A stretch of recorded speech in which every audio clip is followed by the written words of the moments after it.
AP 120, Chapter 4, Topics Cellular Respiration. So, energy, as defined by physics, is the capacity to do work. And there are a lot of different kinds of energies. There is heat, light, sound, electrical energy, mechanical energy, and chemical energy. And in our bodies, chemical energy is extremely important. And so our cells are able to use the chemical energy held in the bonds of molecules.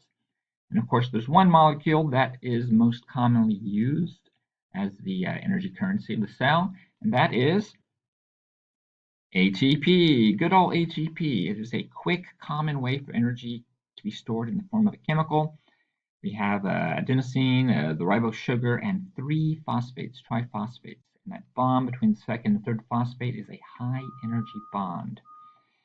And ATP is a carbohydrate, lipid, protein, nucleic acid. It is a nucleic acid. Again, 5-carbon sugar, base, phosphates. All right, ATP cycling. Some chemical reactions produce or use a small amount of ATP, causing ATP to get converted to ADP and back again. So this could be catabolic and anabolic reactions that happen to occur frequently in the cytoplasm.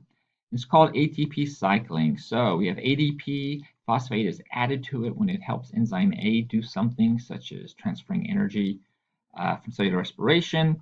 Then we have ATP, and then ATP gets used and loses one of the phosphates when energy is transferred to break down, say, some sort of compound with the help of enzyme B. And so this keeps happening over and over again. ADP becoming ATP, becoming ADP, helping with these linked chemical reactions. However, that is not how most energy is produced.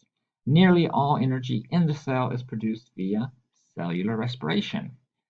And respiration, why is it called that? It's because it uses oxygen. The oxygen we breathe in and have absorbed into the bloodstream. And that oxygen is then used to burn food to make energy. So in cellular respiration, there are a lot of chemical reactions.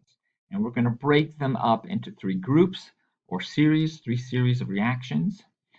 And in this process of cellular respiration, we start off with glucose plus oxygen, and it gets catabolized into carbon dioxide, water, and energy. So our chemical reaction at the moment would be glucose plus oxygen yields carbohydrates plus water plus lots of energy. What are the reactants? What are the products? Reactants, glucose and oxygen. Products, carbon dioxide and water. Again, the arrow points to the products. All right, the first series of chemical reactions fall into the category of glycolysis. Glycolysis, glyco for glucose, lysis for breaking up. So we're taking that 6-carbon glucose molecule and breaking it into 2 3-carbon pyruvic acid molecules. We get a net gain of 2 ATP, so a little bit of energy is produced. We have released a collection of high energy electrons. These electrons are not out there on their own. They're actually attached to carrier molecules, and it's the carrier molecules that will take those high energy electrons and use it later to produce more energy. And glycolysis occurs in the cytoplasm, outside of the mitochondria. All right, the second series of chemical reactions is the citric acid cycle.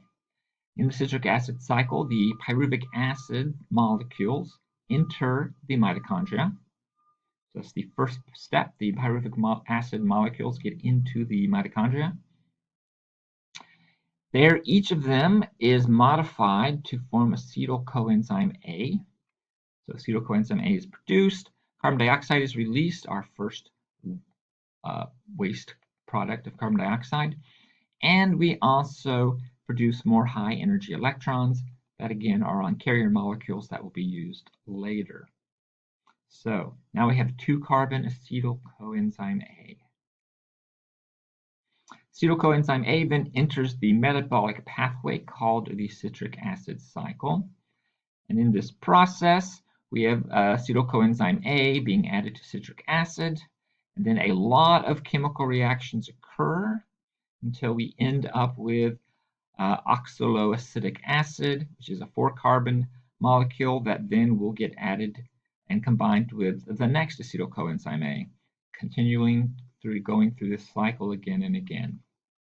So acetyl coenzyme A gets added in, producing citric acid, and we end up also producing 2 net ATP, yay ATP, and 2 carbon dioxides. Also, it's important to note that this cycle happens twice for each glucose molecule because, again, 2 pyruvic acids entered the mitochondria, leading to 2 acetyl coenzyme A's being produced and entering the citric acid cycle.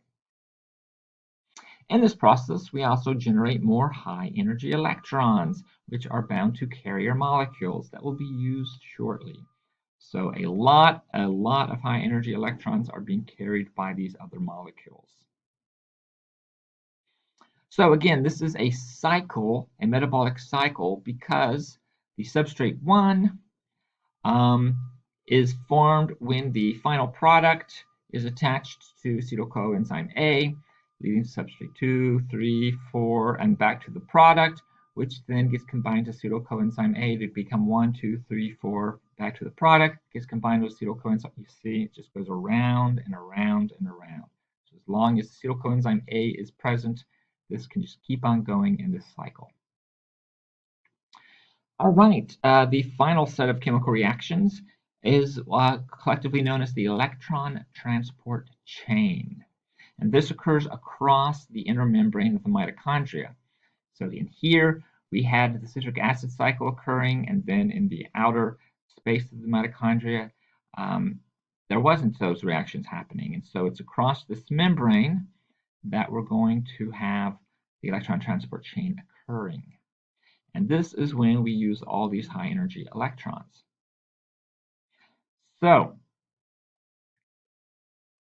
the carrier molecules bring the high energy electrons to a collection of enzymes that are embedded in the inner membrane of the mitochondria.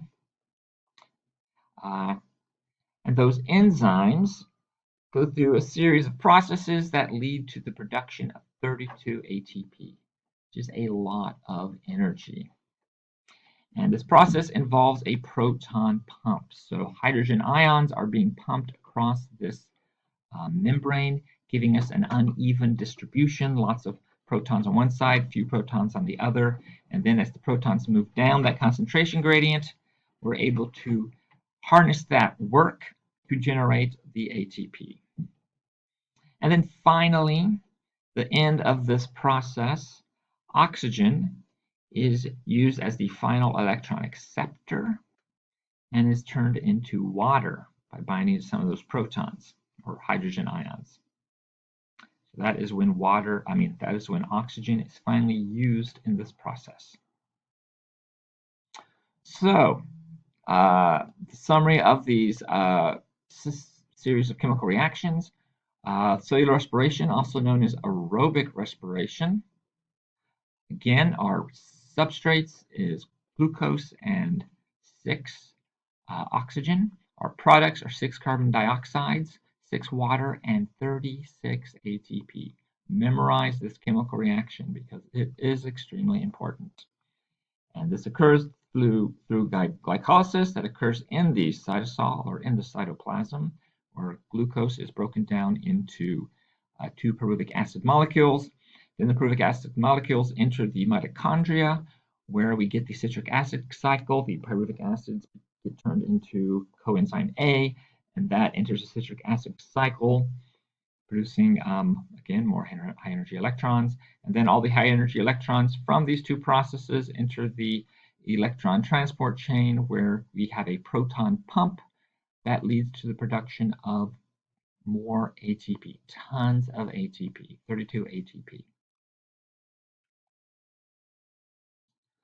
All right, there is another form of cellular respiration called anaerobic respiration. anaerobic, no oxygen being used. And this is very inefficient. So in anaerobic respiration, the glucose molecule gets broken down into lactic acid and 2-ATP. That's it.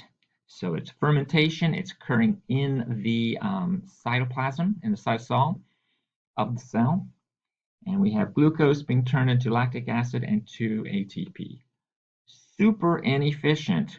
With oxygen, we can get 36 ATP. Without oxygen, we can only get 2. Very disappointing. All right, so here's just a question to keep your brain focused on what's important. Through the use of cellular respiration, how much ATP can be produced by one glucose molecule? The answer is 36. Because when I talk about cellular respiration, I'm talking about aerobic respiration. I'll be very specific when talking about anaerobic. And that is it for this part of the chapter.